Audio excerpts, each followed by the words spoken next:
네, 최근의 정치본색 시작하겠습니다. 오늘 함께할 세 분 소개해드립니다. 서영주 맥 정치사회연구소장, 김한 한겨레 기자, 김민하 시사평론가 나왔습니다. 안녕하십니까? 네, 안녕하세요.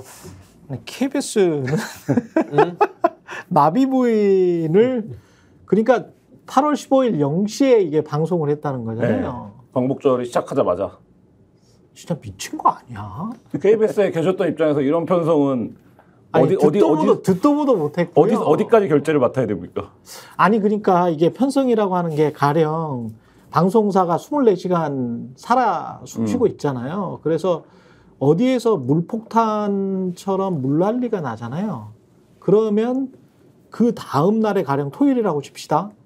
뭐 토요일, 일요일 해가지고 예능 같은 거를 해요. 근데 1박 2일 같은 그런 인기 예능 프로가 거기에서 가령 뭐 물장구 치고 논 장면이 있어. 예? 근데 갑자기 물난리가 난 거야. 수해가 난 거야. 그럼 취소해야 돼. 드러내죠. 네. 드러내버립니다. 드러내버려. 예, 어떤 방법을 쓰더라도 드러내버리고 아니면은 프로그램 자체도 위험해집니다. 8월 13일, 14일 이틀 동안 제가 야구를 좋아하는데 네. 야구 커뮤니티에서 엄청난 경론이 있었습니다. 뭐냐면 두산 베어스의 15일 등판이 예정대로 로테이션대로 가면 일본 국적을 가진 선수가 등판을 했어야 됐어요. 시라카와라고. 아, 그래요? 이 선수 자체는 독립리그에서부터 올라온 굉장히 대단한 선수인데 한국 프로야구까지 진출한. 근데 어쨌든 이거 로테이션으로 돌아가는 거잖아요. 5일 단위로. 그렇죠. 근데 그거가 난리가 났어요. 광복절날 일본인 투수가 등판하는 게 맞냐. 그래서 결국엔 두산이 우리 원래 일본인 투수를 등판시킬 계획이 없었는데 우리 원래 한국인 선수 등판시킬 건데 이러고 바꾼 게 14일이에요.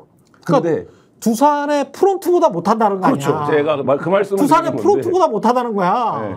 프론트 직원이 뭐 끼케야 서너 명일 거 아니에요. 그럼요. 근데 이게 지금 KBS 직원 같은 경우는 5,000명 가량 되거든.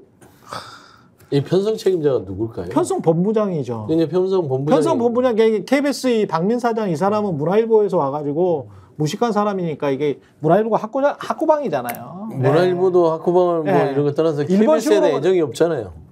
아무것도 모르지. 그러니까 문화일보 노설위원 했던 자가 뭘 알겠어. 방송에 관해서 공영방송의 그 스케일이나 그리고 얼마나 많은 사람들이 아무리 0시에 본다고 하더라도 문화일보에서 가장 많이 나간 그런 기사. 물론 이제 문화일보에서 옛날에 선정적으로 막 나갔던 무슨 조철봉, 뭐 강철봉 이런 기사보다는 이런 기사는 좀 많이 봤겠지. 그런 선정적인 기사들은 그런 것만 이렇게 내보내던 그 신문들 아니에요. 극우와 가까웠던 신문이 문화일보인데. 저녁에 조선일보. 예, 극우 선정 뭐 이런 건데 그런 거 뭐 한 구독자 10만이나 됐겠어요? 문화일보가?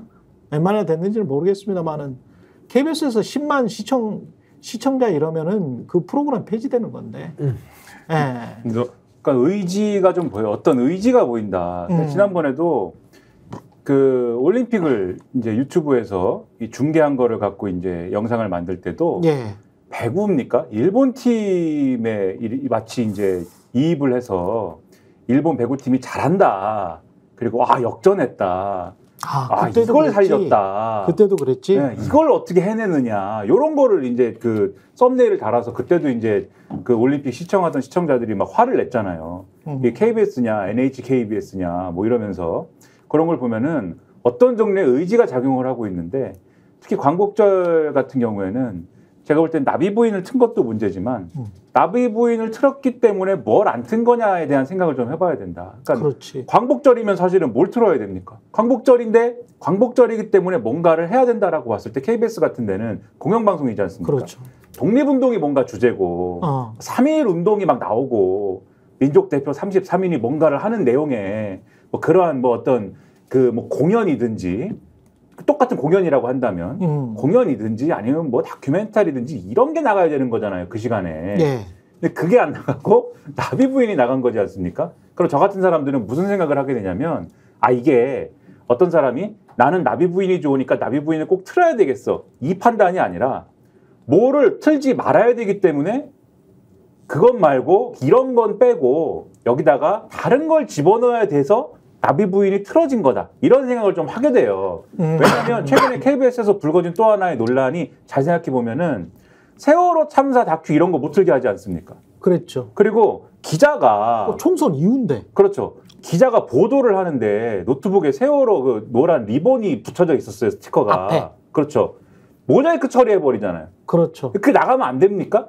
나가도 되잖아요. 네. 근데 그 정도도 무슨 이게 정치적으로 민감하니까 안 해버리잖아요. 그 제가 볼 때는 무슨 독립운동이나 또는 뭐 어떤 뭐 이런 것들이 주제가 된 것들이 나가면은 이게 혹시라도 뭐 반일 선동 이렇게 또 일부에서 이거를 지적을 할까봐 그런 거 틀지 말고 뭔가 일본의 친화적인 뭔가를 좀 틀어봐. 예?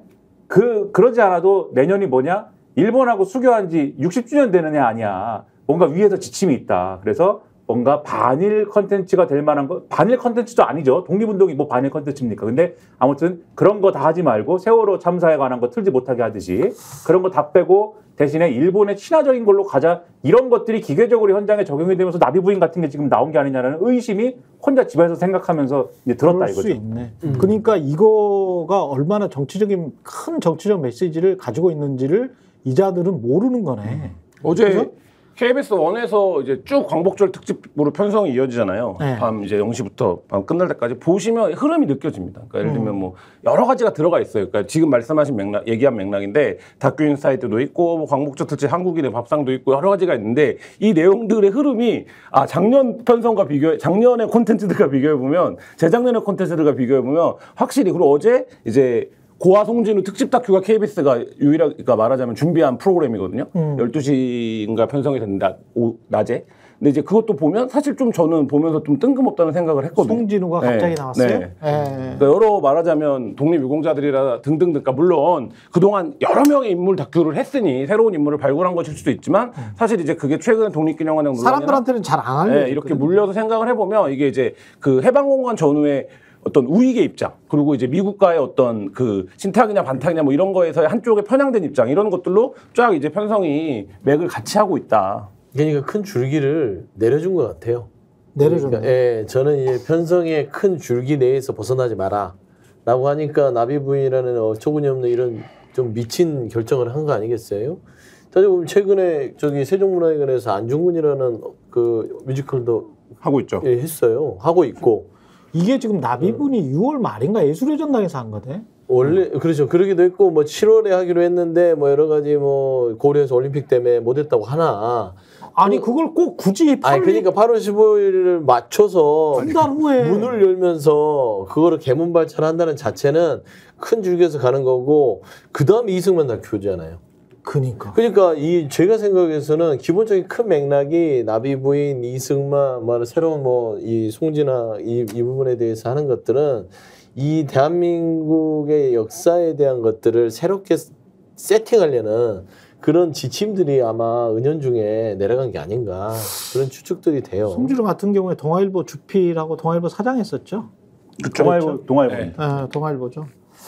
그 송진우, 김성수는 이제 쌍으로 이렇게 같이 가는 사람들이란 말입니다. 근데 이제 김성수 같은 경우는 그렇게 이제 비판을 받았죠. 독립운동을 하면서 이제 고문받고 그리고 이제 결국은 현장에 이슬로 사라진 사람들한테는 김성수는 광복군을 도와주기도 했지만 또 일제를 도와주기도 했던 사람. 예, 그 뭐 역사적인 사실이니까. 그러면서 이제 왔다 갔다 기회주의자처럼 행동했던 자.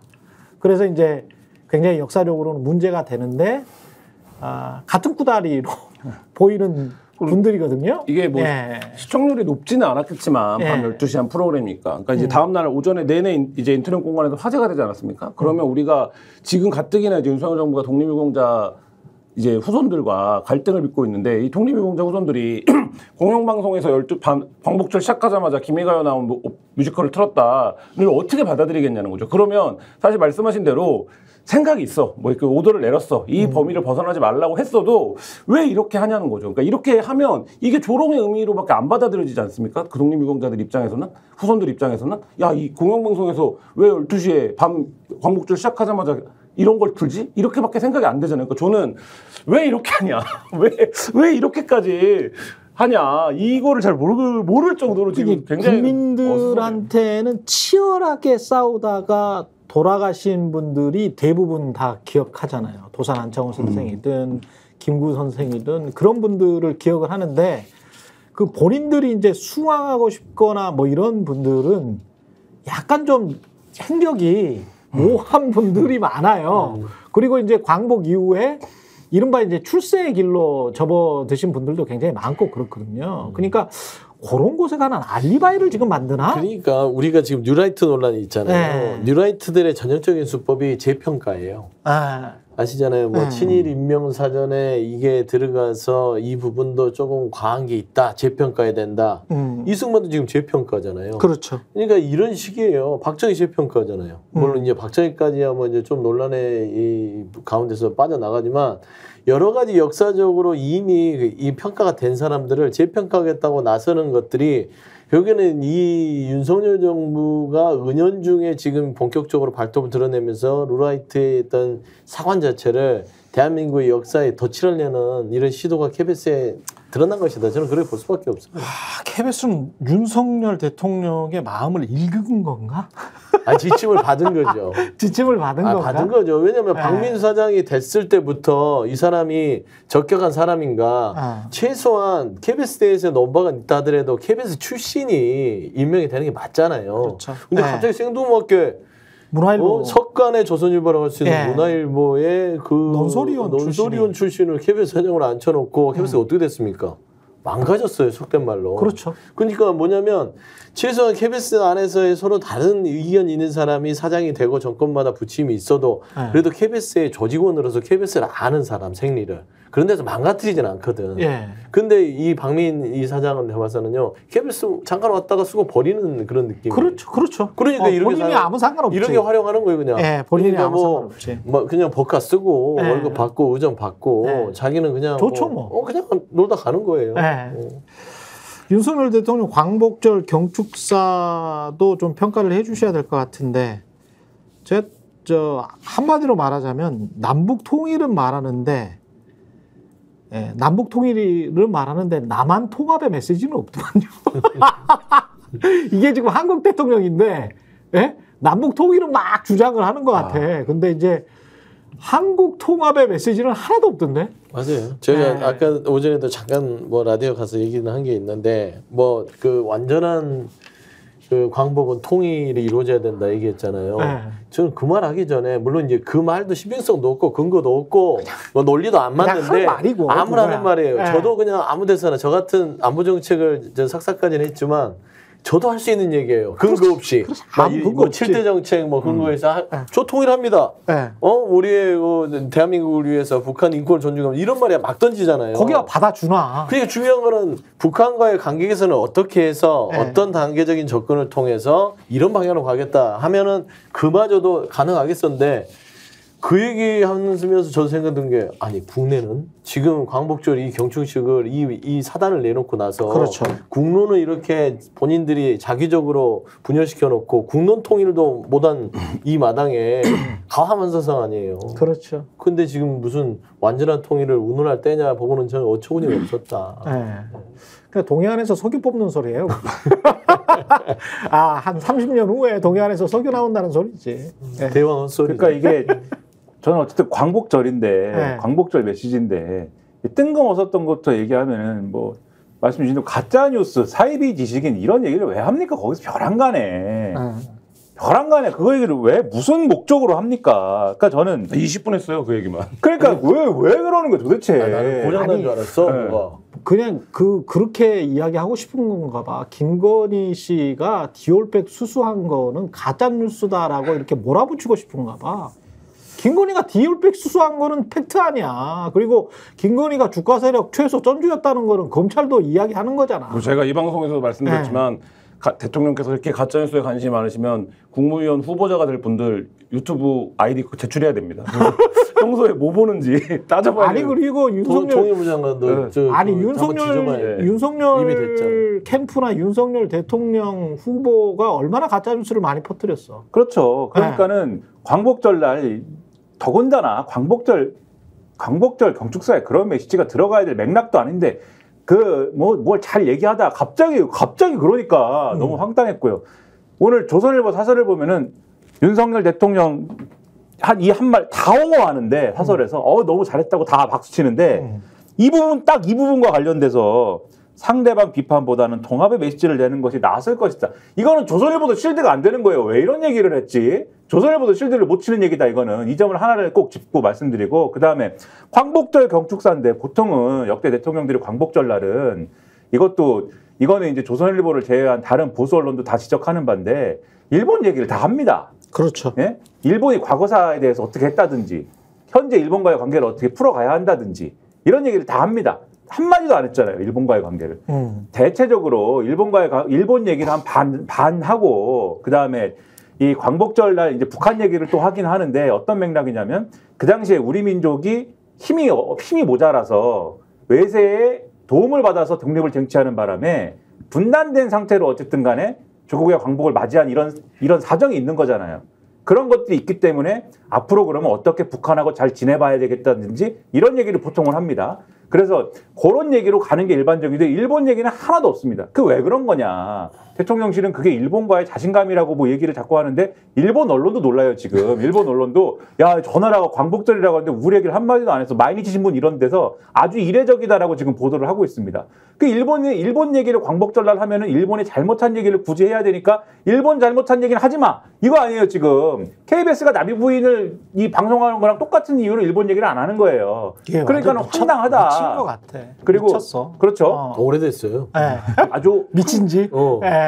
아주 황당하다 이 말씀을 드리고 북한 얘기로 가면은 저는 북한에 대해서 북한 이야기 하기 전에 일본과 관련해서 이게 지금 정상적인 사람들이면 어떻게 말을 하냐면 심지어는 손흥민이 뛰는 토트넘 있잖아요. 토트넘 인스타그램에 요렇게 영국 토트넘 구단이 공식 오피셜로 이렇게 써놨구만.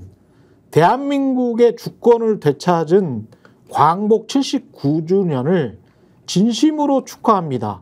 대한민국의 주권을 되찾은. 이런 말이라도 나와야지. 맨체스터 유나이티드 있잖아요. 박지성 뛰었잖아.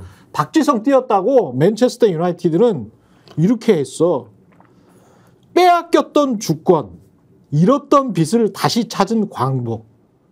이거잖아. 이 단어가 왜 안 나오냐 이거야. 아니 빼앗겼던 국권이라고 하는 것은 너무 정상적인 발언을 기대하시는 거고요. 대한민국 광복 79주년을 축하합니다. 이 단어가 나와야 되잖아. 이 단어가. 김병석 씨 보세요. 이 단어가 왜 안 나오냐고. 일본의 국적을 취득한 기간이에요. 일본의 국적을 하사받은 기간이라니까요. 그렇지 않습니까? 우리는 19년부터 45년까지 일본 국적을 받은 대한민국의 사람들이고 그러면 우리 조상들은 일본이에요. 그러니까. 국적 일본이었어. 그러니까. 당시에 피지비를 받았던 우리 이 아픈 역사 속에서. 그렇기 때문에 이 1919년 임시정부를 세웠던 거 아닙니까? 그 국적을 법적으로 줬다 하더라도 부인한 것이고 우리는 임시정부가 있고 우리는 땅이었고 영토였고 하지만 그래도 임시정부가 중국 상위에 있고 그건 니들 법이고 그렇지 니들 법이고 우리는 조선인들은 대한민국 임시정부의 국적을 가진 사람들이다 부정했던 거예요. 그리고 나서 이 국적을 인정받기 위해서 독립운동을 했던 것이고 이게 큰 축에 지금 말하는 맨체스터 유나이티드도 인정하는 맨체스터 유나이티드가 훨씬 나아. 역사 대한민국의 맨체스터 역사 유나이티드의 인스타그램이 훨씬 낫다니까. 왜냐면 대한민국 역사를 세계도 인정하는 거를 윤석열 대통령이 부정하는 거잖아요. 그래서 어제 광복절 영어하는 사람들이 왜 이렇게 잘 썼어? 이분은 미래가 없겠다. 역사를 부정하는 대통령은 내일이 없어요. 아니 영국 사람들이 한국 사람보다 한국어를 더 잘해. 퍼거슨이 메뉴에도 손 뗀 지 한 10년 됐습니다. 하지만 모셔오면은 잘할 거 아니에요. 빼앗겼던 주권 왜 이 말을 못 하냐고. 사도광산 문제 때부터 일본 언론들이 거의 모든 언론들이 윤석열 정부 어떻게 평가하기 시작했냐면 그냥 친일 정권이라고 표기를 해요. 기사를 쓸 때 친일 정권이라고 써버려요. 그러니까 이게 우리 입장에서는 이 자체가 굉장한 외교적 실패예요. 일본의 진보 보수를 막론하고 야 이제 윤석열 정부에 대한 평가 그만하자. 여기 그냥 친일이야 성격이. 이렇게 된 거예요. 일본 언론들이. 근데 저는 어제 이 경축사를 보면서 광복절 경축사에서 일본 언론들의 평가 아까 잠깐 얘기했지만 굉장히 비웃고 있을 겁니다. 그러니까 그렇지 않아도 이미 사도광산 문제 이후에 이거 친일이다. 그냥 친일이니까 야 됐다. 윤석열 때 뭐 하자. 이런 분위기인데 광복절 경축사에서 일본 2번 얘기하고 일제는 한 번만 했어요. 이런 정부라고 하면 윤석열 정부는 무슨 자신감이 있다고 하는데 그냥 바지 호구되는 거예요. 그러니까 무슨 자신감입니까? 그동안 이제는 그럴 것 같아. 일본이 이런 자신감을 토대로 자 독도 반으로 나누자. 야 반반씩 나눠서 가지자. 우리 서로 싸우지 말고. 아니 예를 들면 그런 거 아니에요. 그렇게 들어와도 윤석열 정부는 뭐라고 할 수가 없어요. 왜? 다 내줬잖아요. 예를 들면 저는 이 외교라는 것도 그래요. 서로 사이좋게 지내는 거 좋죠. 국익을 위해서. 하지만 최소 우리가 인정해야 될 것들은 역사는 부인할 수 없는 것이고 그리고 상대인 일본 국익이 해야 될 일을 했을 때 우리도 줘야 될 거 아닙니까? 그렇죠. 아무것도 안 하잖아요. 야스쿠니 신사 참배하고 있는데 버젓이 하는데도 거기에 대해 비판도 안 해. 거기에다가 말하자면 일본에 대한 어떤 일제강점기에 대한 침탈에 대한 그 역사에 대해서 얘기도 안 해. 말을 못하는 건지 아니면 정말로 본인은 자기의 조상이 일본 국적을 가졌던 그런 사람으로 본인이 일본인으로 생각하는지 혈통을. 예. 그런 오해가 들 만큼이에요. 더군다나 물컵에 물을 반을 따르면은 나머지를 일본이 반을 따른다고 얘기하지 않았습니까? 그렇죠, 그렇죠. 윤석열 정권이. 그랬죠. 근데 정확하게 얘기하면 우리도 정권이 바뀌면 대일 정책이 바뀌잖아요. 그렇죠. 일본이 아무리 예를 들면 윤석열 대통령하고 케미를 잘 만들고 해도 대통령이 바뀌면 처음부터 다시 해야 되지 않습니까? 일본이 그래야 될 거 아닙니까? 근데 윤석열 대통령이 지금까지 물컵에 반잔 따라주고 그거와 별개로 들어놓은 우리 총리한테 눕혀진 총리한테 막 이거 드시죠 하면서 약을 먹여가면서 막 힘내세요 한 사람이 누굽니까? 기시다 후미오잖아요. 기시다 후미오는 다음 달에 일본 자민당 총재 선거를 해야 되거든요. 그렇죠. 거기에 나가야지 총리가 연임을 할 수 있는 거거든요. 기시다가 안 나간다 그랬죠. 총재 선거를 안 나간대요. 예. 가신대요. 네. 예. 그럼 다음 달에 일본 총리는 바뀌는 거예요. 그렇죠. 총리가 바뀌면 처음부터 다시 해야 되지 않습니까? 네. 물컵을 다시 꺼내가지고 바뀌었구나. 물컵을 다시 꺼내가지고 자 다시 물을 다시 내가 반잔 따를 테니까 소주인가 물인가 이게 이름 따라가지고는 다시 해야 되지 않습니까 이거를. 이런 지금 바보 같은 외교가 세상에 어디 있습니까? 그러니까 그 부분에서 지금 기시다 이후에 지금 거론되는 인물들도 기시다보다 더 극우적인 성향을 가진 인물들이 지금 부상하고 있는데 그런 예를 들면 여기서 조금만 해설을 하면 예. 고노다로는 이게 극우적인지 모르겠지만 럭비공 같은 사람이고 모테기 도시미스는 분명히 기시다 후미오보다 훨씬 더 악랄한 사람일 겁니다. 나머지는 제가 볼 때는 될 만한 기반이 별로 없어요. 그럼 누가 되든 간에 제가 볼 때는 지금보다 상황은 악화될 가능성이 커요. 네. 그러면 그 상황에서 지금 그렇잖아도 이미 친일로 낙인이 찍힌 일본 국내 정치에서 이 정부가 뭐를 할 수 있냐는 거예요. 그러면 사실 여기서 외교적인 어떤 감각이나 판단이 있는 게 일을 하려면 여기서 어쨌든 그 최소한 강원 전략은 있어야 되거든요. 그러니까 일본 경축사에서 과거 문제 강하게 얘기하고 우리가 공존하기 위해서 이거 해결해야 된다. 일본 정부도 이걸 분명히 인식해야 된다. 최소한 이 정도의 언급은 대통령이 해줘야 그 후에 어떤 협상이라든지 이런 거에서 어떤 룸이 생기는 건데 대통령이 경축사에서 야 일본 얘기 이제 그만하자 이래버리면 일본이 뭐를 한국 정부랑 뭐를 하겠냐고. 대통령이 이제 다 극복됐다는데. 작년 경축사도 보면 광복절 경축사도 일본에 대한 어떤 역사의 지혜인식 사과 요구는 없었어요. 그러니까 이번에는 더 형편없이 됐지만 갈수록 더 친일이 아니라 저는 숭일로 가고 있다. 거의 일본을 숭상하는 느낌이에요. 왜냐하면 거의 존중하잖아요. 예. 사도광산 부분에 대해서도 외교부가 거짓말을 보태서 이렇게 국민들이 현혹시키는 상황인데 이게 외교부가 자체 판단했겠습니까? 대통령의 의중과 여러 가지의 저는 컨펌이 없이는 안 됐다고 봐요. 예. 그래서 저는 지금 일본 문제를 자꾸 뭐 야당이나 민주당에서 이거를 뭐 친일 반일 프레임으로 간다라고 하지만 그게 아니라 이거 역사의 문제잖아요. 그렇죠. 이 역사라는 것은 국민들 정서에 오랫동안 녹아져 내려 있는 겁니다. 그다음에 일본의 문제는 국민 정서가 어떻습니까? 용서하지 못해요. 이유가 뭐냐? 일본의 태도가 형편없잖아요. 그렇죠. 사과 안 하잖아요. 네. 근데 그걸 사과 안 하는데도 불구하고 어떤 국익을 위해서 손 잡은 거를 진짜 우리 대한민국 국민이 많이 양보해 준 것임에도 불구하고 최소한 외교의 기본인 팽팽한 긴장관계까지 포기하는 친일 숭일 정책으로 이 돌아선다는 자체가 이건 좀 아까도 그랬지만 좀 친 것 같아요. 근데 그 좀 미친 것 같은 게 정치적으로 봤을 때도 굉장히 좀 불리한 싸움이거든요. 윤석열 정부 입장에서는. 왜냐하면 보수 대 진보로 몰아간다 뭐 이런 식의 어떤 말도 안 되는 분석을 하는 분들도 있던데 그게 될 수가 없는 게 이종찬 광복회장 같은 분은 대표적인 보수 인사야.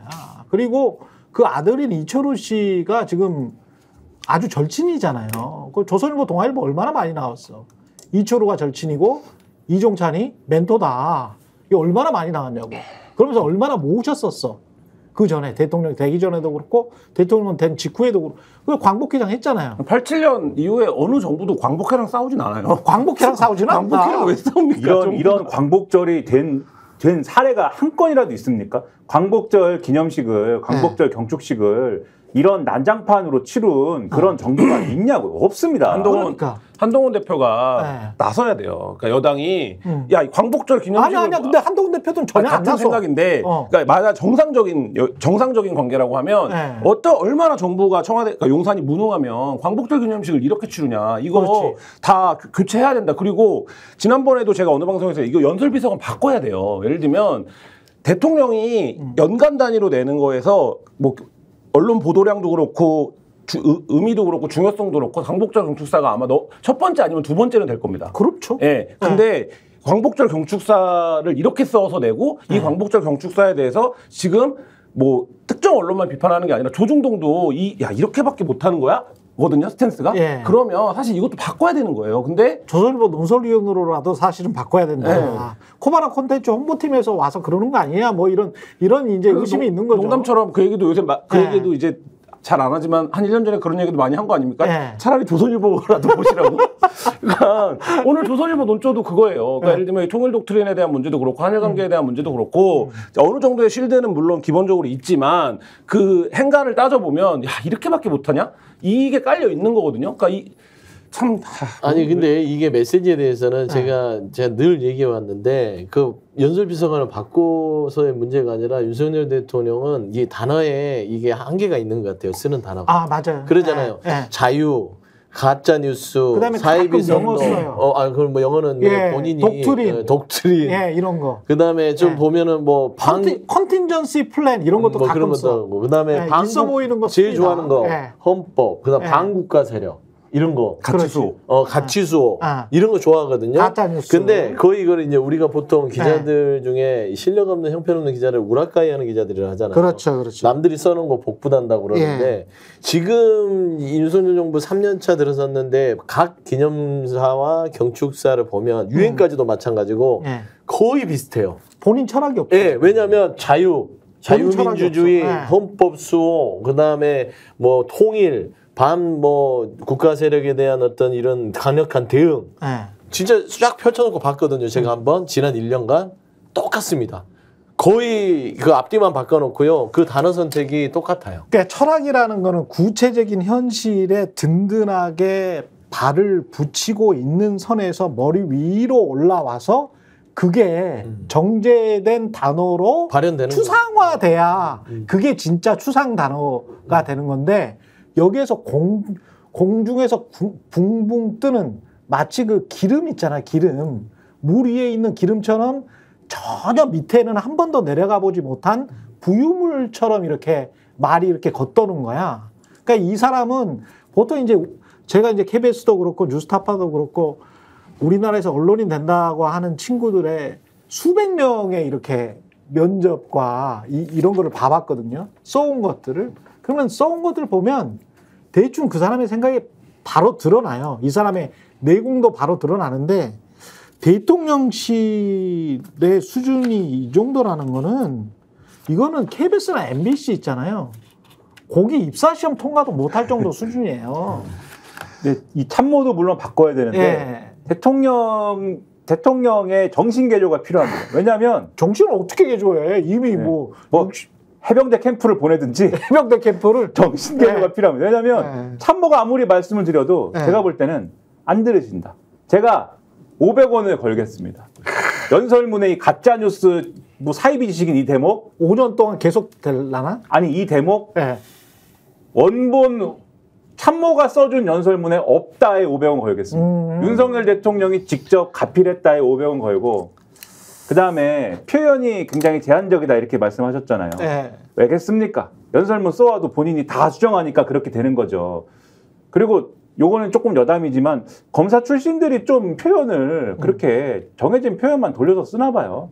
한동훈 대표가 이 독립운동가에 대한 광복절에 대해서 독립운동가들에 대한 어떠한 그 자신의 생각이나 이런 걸 페이스북에 썼는데 그 엄혹한 시절에 독립운동가들이 뭘 얻겠다고 이제 독립운동을 했겠는가에 대해서 많은 걸 포기하고 이제 한 거지 않습니까? 그렇죠. 그 점을 평가한 것까지는 좋은데 용기 내어 헌신하기로 결심한 것이다 독립운동가들이 이렇게 썼습니다. 근데 이분은 자기가 법무부 장관 그만둘 때도 비대위원장 하겠다고 얘기할 때도 당대표 선거 나올 때도 다 용기 내어 헌신하기로 결심했다. 요렇게 다 쓰거든요. 모든 것을 용기 내어 헌신하기로 결심했다. 한동훈은 기본적으로 그런 거에 관한 생각이 있을 수가 없는 게 여기서 이럴 필요가 없는 분이라고 이수정한테 이야기를 했잖아요.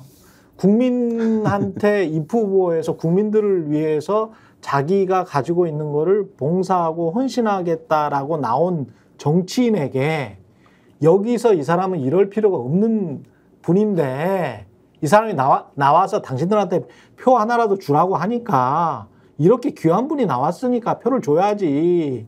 걔 돼지더라. 가로치고 가로 닫고. 그런 생각인데. 뭐 이런 그렇죠. 행간이 있는 거예요. 그러한 엘리트주의에 젖은 사람인데 그러한 엘리트주의와 선민의식에 젖었다 하더라도 어휘는 다양하게 쓸 수도 있는 거 아닙니까? 근데 왜 꼭 그 세 가지 표현을 고수하느냐에 대해서 참 이것도 미스터리다. 한동훈 대표까지 여기 얘기가 정리가 됐는데 한동훈 대표가 이제 집권여당인 국민의힘 대표가 됐잖아요. 한동훈 대표의 미천이 드러나고 있어요. 그렇지. 왜 그러냐면 이 한동훈이라는 사람은 국민적인 지지도로 된 사람이 아니라 보수 지지층 내에서 윤석열에 대한 어떤 염증을 느낀 반사이익체로 지금 존재한단 말이에요. 그러면 이 반사이익체에서 본인이 한 단계 더 업그레이드 되려면 결국에는 윤석열 대통령을 차별화를 해야 되는데 지금 점점 더 차별화를 못하고 있어요. 차별화할 수 있는 유일한 방법은 특검밖에 없어. 아니 특검밖에 없을 뿐더러 봐봐요. 최근에 독립기념관장 부분들 발언 아끼잖아요. 못하잖아요. 그러니까 한마디로 이제 용산의 눈치를 슬슬 보는 거예요. 그렇지. 그다음 속도 조절이라고 자기들은 하지만 눈치 보는 거예요. 아직 권력이 많이 남은 나 이러다 유탄 맞으면 이러다 죽는 거 아니야? 그렇습니다. 따지고 보면 이 광복절 경축사에 윤석열 대통령 아니 잘 쓰는 말 있잖아요. 국민의 눈높이. 과연 이게 국민의 눈높이에 맞는지 한번 대통령께서 고민해 보셔야 된다라는 정도만 메시지를 했어도 오 봐라 이거 차별화하는데 이런 거예요. 그다음에 뭐 김문수 고용노동부 장관 내정자 많잖아요. 이진수 방통위원장에 대한 여러 가지 사항들. 그러니까 본인이 차별할 수 있는 포인트에서는 전혀 목소리를 안 내고 생뚱하게 김경수 그 지사의 복권에 대해서 그뿐만이 아니고 거기에 대해서만 이제 반대 의견하는 건 당원 63%의 팬덤이 취해가지고 본인의 의사가 없어요. 이게 지도자가 자기가 본인 결정력이 없으면 거기는 이미 미천이 드러나고 있다. 나오는 메시지도 다 구닥다리야. 왜냐면은 이 광복절과 관련해서도 그렇고 그 독립기념관장 이슈와 관련해서도 그렇고 오히려 이제 민주당 쪽을 겨냥을 하면서 정치권이 국민을 분열시키고 있다는 그런 식으로 나오잖아. 그러니까 이 사람이 가지고 있는 거는 기본적으로 과거에 구태 정치인들이 했던 것들 플러스 검사. 검사로서 야 너희들 한번 내가 손을 봐줄 수 있어. 윤석열하고 똑같은 방식이지. 민주당 입장에서는 땡큐죠. 윤석열 이꼬르 한동훈이 되면 이 자체는 솔직히 나쁠 건 없다. 근데 이제 김진태 이 사람도 역시 검사 출신이네. 근데 김진태도 건국주의 이야기를 똑같이 했단 말이지. 그러니까 저는 이렇게 강원도지사까지도 똑같이 뭔가 이게 코드를 맞추는 거잖아요. 코드 맞추기잖아. 건국절 코드 맞추기. 그리고 이제 대통령실에서는 우리가 그 건국절 이야기는 안 했어. 뭐 이런 식으로 이야기를 하는 거잖아요. 안 했다잖아요. 그 말하면 다 가짜뉴스잖아요. 그렇지. 근데 김진태는 어디에 코드를 맞추고 지금 건국절을 이야기를 해서 광복회 강원도 지부장님이 화가 나셔가지고 그냥 나가버리시더라고. 난리도 아니었대요. 허영 의원도 이제 강원도에서 그 자리에 있었는데 그걸 듣다가 도저히 참을 수가 없어서 역하죠. 그러니 김진태 지사의 그런 발언들은 귀가 좀 썩어나가는 느낌일 거예요. 그렇지. 근데 거기에도 또 덧붙여서 이철우 경북지사.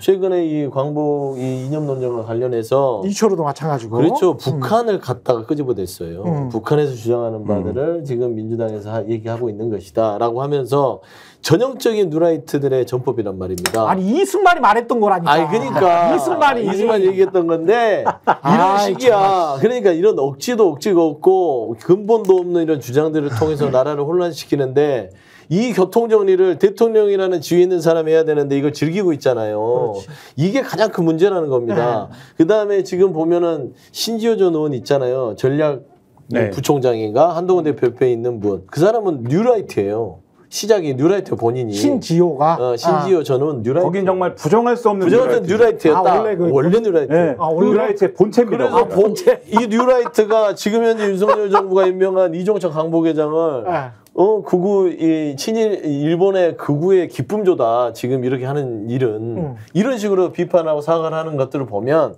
한동훈 지도체제의 어떤 신선함도 결국에는 윤석열이 이 정부의 뉴라이트 역사관을 시키려는 이 시도에 다 녹아서 다 싹 쓰러져서 어떻게 보면 잘 된 거네. 잘된 그냥 거네. 국민의힘 의원들이 계속 이 뉴라이트 쪽으로 가는 것, 대통령실이랄지 뭐 본인들은 부정하고 있습니다만은 그렇게 인사를 해버리는 거니까 인사권을 가지고 있는 사람이 그렇게 인사를 하면서 이거를 막지를 않고 방조하거나 편들어주고 그걸 야당이나 시민단체 또는 광복회 탓으로 돌려버리는 거는 기본적으로 본인들의 입지가 한국의 뭐 10%나 될까요? 사상적으로는 한 5%나 될까요?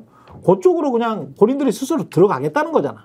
그러면 거기로 그냥 들어가서. 그게 과거에 한 15년 전에 20년 됐네요. 20년 정도 전에 뉴라이트 운동이 일어났을 때 역사관 논쟁은 이런 거잖아요. 그러니까 예를 들면 이게 90% 주류, 역사학계 90% 주류가 합의하고 있는 역사가 있는데 사실 야 요것도 좀 평가해줘야 되지 않아? 라는 거였어요. 그러니까 말하자면 그러면서 공격한 게 역사학계가 편향돼 있다. 그러니까 그래서 예를 들면 이것도 분명히 우리의 역사인데 이만큼을 볼륨을 안 주고 부정한다. 이런 정도의 볼륨감이었거든요. 그래서 그거에 대한 논쟁을 한 거예요. 그리고 이미 패배했어요.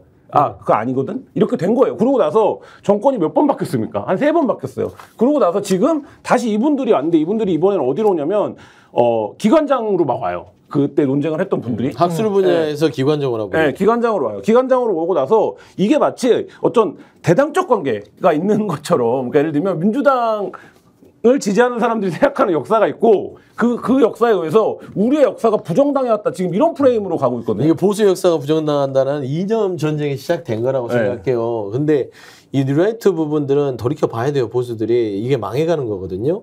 망해가는 역사는 건들면 안 돼요. 이게 뭐냐면 제가 말씀드렸다시피 보수와 진보의 스펙트럼은 아주 작은 진영에서의 극단이지 그렇지. 큰 넓은 의미에서의 역사의식은 국민들한테 녹아져 내려 있어요. 그럼요. 그렇기 때문에 박근혜 정부 시절에도 뉴라이트에 관련된 교과서의 수록 부분들이 좀 거의 군사 작전처럼 진행이 됐음에도 불구하고 이 부분에서 국민들이 저항했으니까 중단했단 말이에요. 아니 부인할 수가 없거든. 백범 김구가 한국인이 가장 존경하는 인물 1위가 수십 년 동안 지속이 됐는데 그걸 어떻게 이승만으로 바꿀 수가 있다라고 생각을 하냐고. 그러니까 제가 아니 부정선거에다가 쫓겨난 사람을 어떻게 김구를 대체할 수 있는 한 30이 50이나 되려나? 이승만이? 지금 참 우려스러운 건 있어요. 우리가 그냥 이렇게 비판만 할 건 아니라 민주당도 이게 체계적으로 이거 들여다봐야 될 게 국사편찬위원장, 그다음에 한국과 중앙연구원, 그다음에 동북아재단, 그다음에 진화위, 통일부 장관 자체도 뉴라이트예요. 그다음에 누구예요? 신원식 국가안보실장도 뉴라이트예요. 아니 방통위원장 이진숙도 뉴라이트죠. 본인이 인증했잖아요. 그러니까 이 자체를 모든 고위 공직자들을 이렇게 앉혀놓고 역사의 반란을 꾀한다. 그리고 저는 최근에 이 윤석열 대통령의 행보에 굉장히 우려를 표하는 건 MB를 만나고 그다음에 박근혜를 달래는 유경수 추모제 갔잖아요. 이 두 개의 포석은 뭐냐면요. 뉴라이트를 진행하다가 멈췄던 두 진영의 어떤 전반적인 지지 세례를 가지고 저는 역사의 반란을 꾀한다고 봐요. 이거 포기하지 않을 겁니다. 지금 논란이 되고 있는 인사들 안창호 씨에 관해서도 이 사람이 지금 인권위원회 위원장 후보자인데 무슨 변론을 이상한 걸 많이 했던데. 잠시 광고 보고 와서 이야기 나눠보겠습니다. 아니 왜 아직도 3년간 같은 통신사 인터넷 계속 쓰고 계세요? 인터넷 가입 시 48만 원 무슨 경동시 추가 혜택이 주어집니다. 인터넷 비교를 통해 인터넷 가입하고 지인에게 홍보해주세요. 본인 추천을 통해 가입한다면 5만 원이 추가로 지급됩니다. 지금 홍보에 인터넷 비교원 검색 후 3초만의 감동행보 비교해보세요. 인터넷 비교 1. 네, 인터넷 TV 가입 최대 48만 원이고요. 정수기 렌탈 최대 30만 원, 무려 총 78만 원의 현금 사은품을 합쳐서 받으실 수 있습니다. 그뿐만이 아니고요. 인터넷 비교원만 주는 단독 혜택이 있습니다. 알뜰폰 또는 새로 휴대폰을 장만할 필요 없이 쓰던 휴대폰에 다른 통신사로 유심만 변경을 하면 최대 30만 원 혜택도 받을 수 있습니다. 또한 비교원을 통해서 가입 후에 주변 지인들도 가입을 한다. 그러면 지입을 가입시키신 만큼 추가 5만 원 혜택도 무제한. 그러면은 친구 A, 친구 B 뭐 이렇게 하면 10만 원이라는 이야기네. 지금 혜택들은 사은품 혜택이고 별개로 통신사 결합을 통한 요금 할인도 아주 친절하게 안내 받으실 수 있으니까요. 1670-2571, 1670-2571로 전화하셔서 상담 받으시거나 네이버에 인터넷 비교원 검색해 보시기 바랍니다. 이거는 저도 아주 흥미롭게 본 뉴스였는데 과거에 MBC가 보도했던 골프장 안에 네. 저기 인천 쪽인 것 같은데, 그죠? 인천 쪽에 골프장 안에 리조트 있고 교회도 있고 그래요. 교회도 있고 그런데 그 골프장 사장, 회장의 아들이 미성년자 매매, 그 다음에 불법 동영상 성관계 촬영, 요렇게 해가지고 MBC에 고발당하고 기소됐던 사건이 있거든요. 그거를 안창호 인권위원회 위원장 후보자가 그 사람, 그러니까 권 씨라는 사람인데 권 회장의 아들이죠. 권 회장의 아들을 변론을 했었네. 이거는 과거에 조수진 변호사 사건이 생각이 딱 나면서 그때 이제 조수진 변호사는 실제로는 아니었지만 관련해서 나는 일단 의원직 후보자에서 사퇴하겠다라고 해버렸잖아요. 근데 이거는 아주 명백한데. 사퇴하시면 됩니다.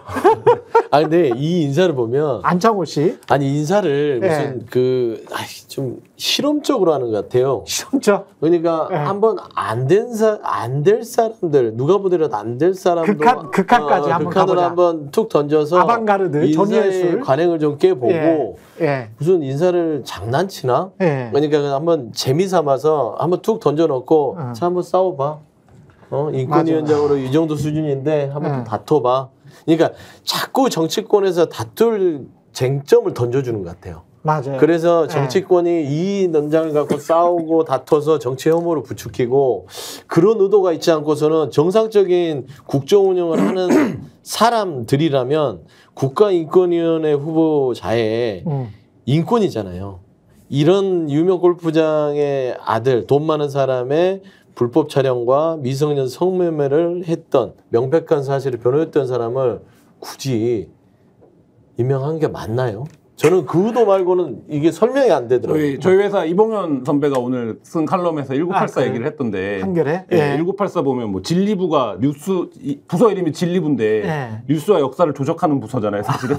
그리고 부서 이름이 애정부인데 사상범을 고문하는 곳이잖아요. 그러니까 평화부는 전쟁을 관장하는 부서로 나오는데 지금 임명하는 사람들이 다 이런 거예요. 그러니까 인권위원장은 지금 성소수자 혐오 발언 쏟아내고 차별금지법 폄훼하고 있지 않습니까? 그리고 이렇게 성폭력 가해자를 변론하고 그다음에 과거사위원장은 5.18 민주화운동에 북한에 개입했을 가능성이 있다고 말하는 사람입니다. 한국학중앙연구원장은 일본의 식민지배를 미화하는 분입니다. 독립기념관장은 친일 인명사정 고치겠다라고 하고 지금 그러고 있는 분이에요. 노동부 장관 후보자는 노조 혐오를 부추기고 노조를 파괴하는 것에 감동받는 사람입니다. 방통위원장 후보 말할 것도 없고. 그러니까 이게 지금 거의 1984의 이 어떤 역설 이런 게 지금 한국 정치의 현실, 기관장의 현실이 지금 되는 이런 상황으로 가고 있다. 그러니까 아까 뭐 방송 시작하기 전에 김민하 평론가가 농담도 했지만 왜 이러는지 모르겠다. 아니 그건 아닐까요? 제가 봐서는 이 정치권의 논박이 있을 만한 사안들이잖아요. 다 인사가. 인사는 입법부와 여의 명확한 대립이 충돌하는 지점이에요. 예. 그랬을 때는 좀 무난하게 통과될 사람을 고르고 골라서 보내는 게 정상적인 국정 운영하는 사람들의 생각일 텐데 일부러 이런 사람 뽑아서 던지는 것은 먹잇감으로 싸워라.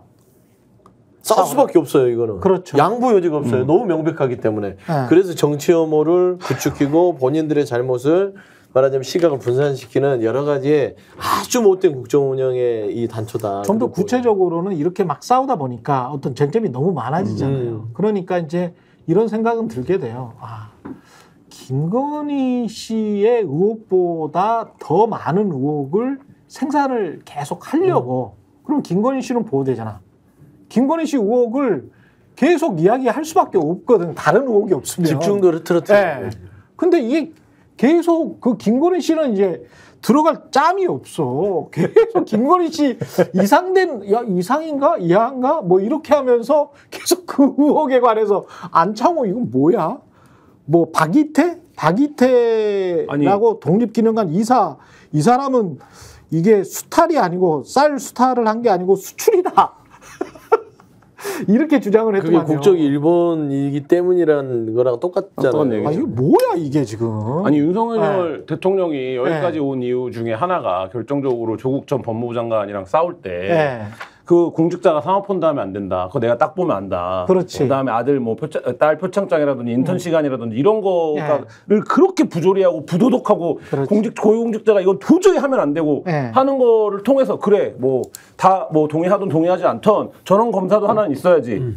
이런 정서를 불러일으킨 거 아닙니까? 근데 지금 김건희 여사 이 대법관 후보자는 증여를 주식으로 불법적으로 지식을 하는데 미안하다고 퉁쳐버리고 그러니까 지금 윤석열 정부에서 다 모으면 왜 윤석열 대통령이 거기 앉아있는지가 설명이 안 돼요. 근데 아니, 옛날에 윤석열 대통령이면 다 잡아 쳐넣어야죠. 그렇죠. 네, 다 구속이죠. 아까 그 대법관 후보자는 심지어 민주당이 그냥 이 사람은 해주자라고 했어요. 왜 그랬느냐? 이 사람을 거부하면은 더한 사람이 올 것 같은데 이 정부 하는 꼴 봤을 때 왜냐면 이 사람이 이런 뭐 주식을 가지고 무슨 뭐 요즘 애들은 어렸을 때부터 주식을 뭐 선물로 받고 이런 이상한 관념을 갖고 있지만 판결은 그래도 그렇게 뭐 우측에 치우치지도 않았어. 근데 이 사람을 거부하면 아주 또 안창호 같은 사람이 올 거야. 뭐 이랬다는 거, 이런 생각을 했다는 거 아니에요, 민주당이. 그러니까 아까 1984라는 그 조지 오웰의 소설 말씀하셨지 않습니까? 근데 그 소설은 적어도 풍자 소설이잖아요. 현실을 풍자한 소설 아닙니까? 이거는 이 나라가 풍자입니까, 지금? 이게 풍자예요, 지금? 꿈꾸고 있습니까, 내가? 아, 꿈인가? 내가 꼬집어봐야 되나? 꿈꾸는 것 같아요, 지금. 아니, 저는 이준석 때도, 이준석 방통위원장 논란 때 똑같이 생각했는데, 지금 그 이재명 후보 배우자가 법인카드로 초밥 사 먹었다라는 걸 2년 넘게 털고 있는 거 아닙니까? 그리고 잊을만 하면 누구를 불렀네, 잊을만 하면 누구를 부르네 이러고 있는 거예요. 이준석은 바로 압수수색 들어갔어야죠. 이 정도 증거가 청문회에서 나왔으면 만약에 그거였으면 청문회 도중에 압수수색 들어갔습니다. 지난 정권에서. 그렇죠. 아, 그리고 전현희 의원이 이제 김건희 여사한테 살인자라 그랬잖아요. 살인자라고 그런 거에 대해서 이제 여러 얘기가 있지만 저는 뭐 국회의원이니까 그런 말을 뭐 안 하는 게 좋았다라는 주장에 대해서 뭐 그렇게 얘기하는 것도 좋은데 근데 거기에서 국민의 의원들이 그 얘기를 들으니까는 아, 뭐 이렇게 하다가 막 김건희 여사한테 그럴 수가 있어 제명할 거야 막 이러다가 갑자기 아, 그러면 이재명 대표도 살인자라고 하면 좋아 뭐 이러잖아요, 지금. 이재명 대표 주변의 인물들이 막 이렇게 죽었는데 사망하였는데 그걸 두고 이재명 대표한테 연쇄 살인범이라고 하면 좋겠어 이러잖아요. 그렇게 해왔잖아요. 그렇게 불러왔잖아요. 그렇게 주장을 했지 않습니까? 직간접적으로 계속 공적으로도 주장하고 사적으로도 주장하고 여기서도 주장해왔잖아요. 주장을 해와놓고서는 왜 지금 와서는 그렇게 하면 좋냐고 왜 얘기하는 겁니까? 그러니까 이게 한편의 코미디다 다. 이거 뭐 하는 겁니까 지금? 근데 이게 지금 저 회전문 인사를 하는 것도 이게 우리가 얼마나 엉망진창인지에 관해서 다시 한번 환기시키고 리마인드 해주는 그런 회전문 인사를 계속 하고 있거든요. 신원식 장관 같은 경우도 국가안보실장으로 가니까 또 이 사람이 이승만 특별교육을 했대. 이게 또 이제 기사가 나왔어. 이승만 특별교육을 하면서 별 이야기를 다 했더만 완전히 이승만 찬양자대. 네? 위대한 분, 세계사의 본질, 문명과 반문명의 대결 구도가 어떻게 이루어지고 자유민주주의가 선이고 공산주의는 사탄의 세계라는 걸 정확히 인식했던 분. 사탄을 왜 나? 네.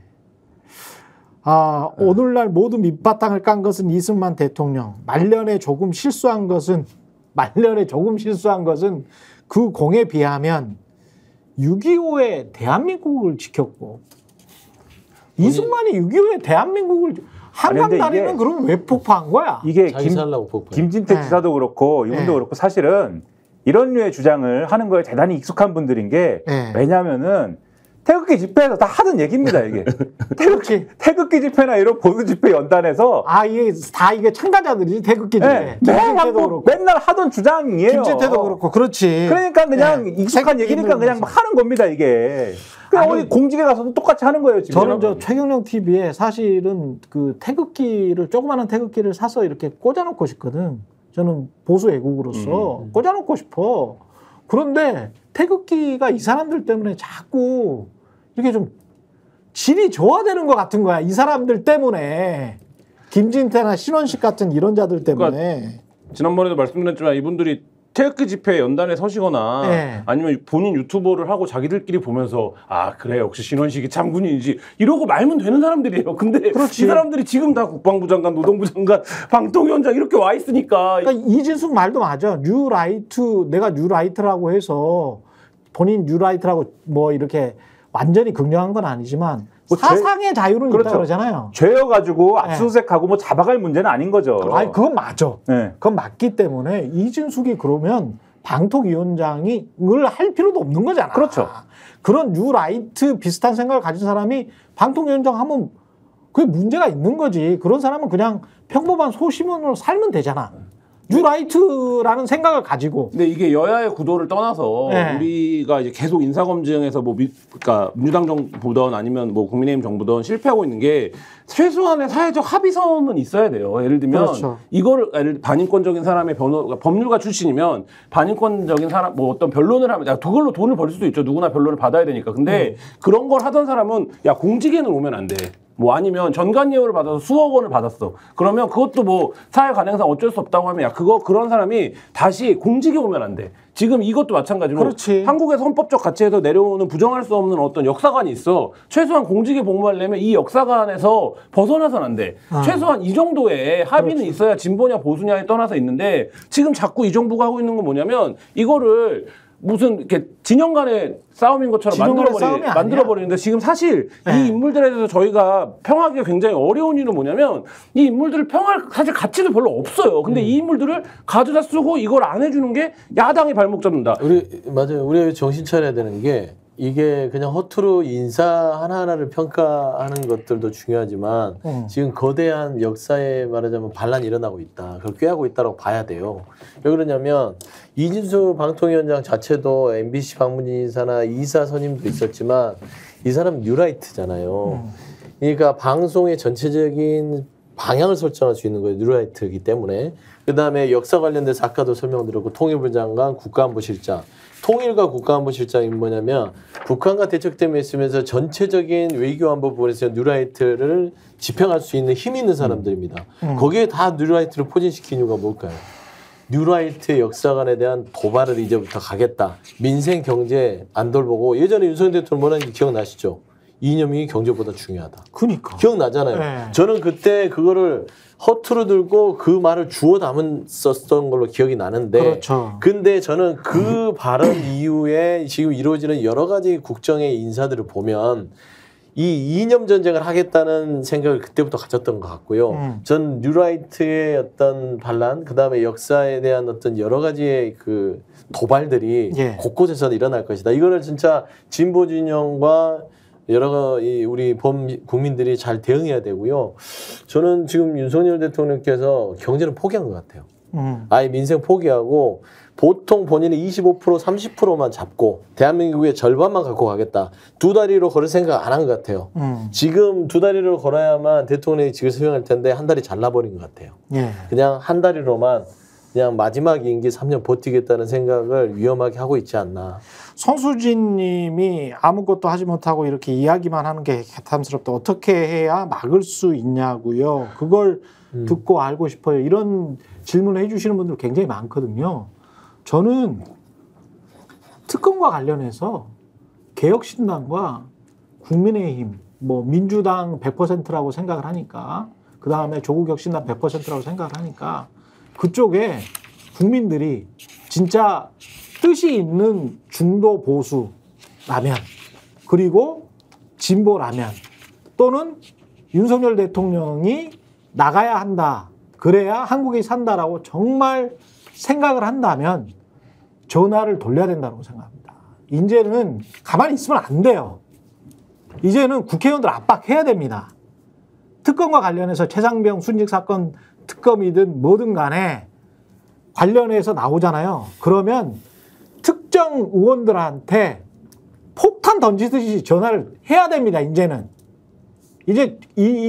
전화를 해야 되는 시점이야. 그리고 그런 것들이 그 일정들이 나오면 있잖아요. 우리 이제 스픽스나 유튜브에서 그나마 저는 이게 요렇게 그냥 이렇게 흐지부지하고 3년 이렇게 쓱 이렇게 지나가고 요 일정대로 가서는 진짜 나라 망한다라고 생각을 하고 있기 때문에 그렇게 생각하시는 분들은 이 생각에 동의하시는 분들은 뭔가 이제 행동을 해야 된다. 지금 당장 무슨 뭐 집회나 시위나 이런 거에 사람 숫자도 적잖아요. 그러면 할 수 있는 일이라도 해야 되는데 그 특검을 하겠다라고 뭐가 있으면 일정이 나오면 그때 집중적으로 국민의힘 의원들 뭐 전부 다 개혁신당 의원들 전부 다 이렇게 해야 된다. 유권자들이 나서야 된다. 그래야 유권자들 무서운 줄 알지. 유권자들이 가만히 있으면서 유튜브만 시청하는 거 요걸로는 바뀌지는 않는 것 같아요. 분명히. 네, 맞습니다. 예. 근데 국민들한테 이제 송구하죠. 예. 이런 부분들의 정치권에서 해결을 해야 되는데 국민들이 또 무슨 죄라고 밖에 나와서. 근데 어쩔 수 없어. 아니 그러니까 어쩔 수 없긴 하지만 송구하면 가져야 근데 된다고. 빨리 아니 저는 뭐 정치를 안 했으니까 정치를 하셨던 분들은 송구한 마음을 가져야 되겠습니다만은 요거 한 번 더 바꿔주셔야 돼. 네, 역사는 국민들이 네. 지키는 것이죠. 한 번 더 바꿔주셔야 됩니다. 유권자들이 지난번에 8석 모자라가지고 어쩔 수 없이 지금 이 상황이 계속 되는데 한 번 더 바꿔주셔야 됩니다. 네. 당부드립니다. 계속 그거는 동료를 하겠습니다. 지금까지 최경영의 정치본색이었고요. 예, 서영주 맥 정치사회연구소장, 김한 한겨레 기자, 김민하 시사평론가와 함께했습니다. 저는 다음 주에 다시 찾아오겠습니다. 고맙습니다. 네, 감사합니다. 저희가 얘기할 때 오셔가지고 라이브로 관전하시기 바랍니다. 반드시 주변 사람들 데리고 오시기 바랍니다. 구독, 좋아요, 알림 설정 해주시기 바랍니다. 좀 살려주십시오. 저 좀.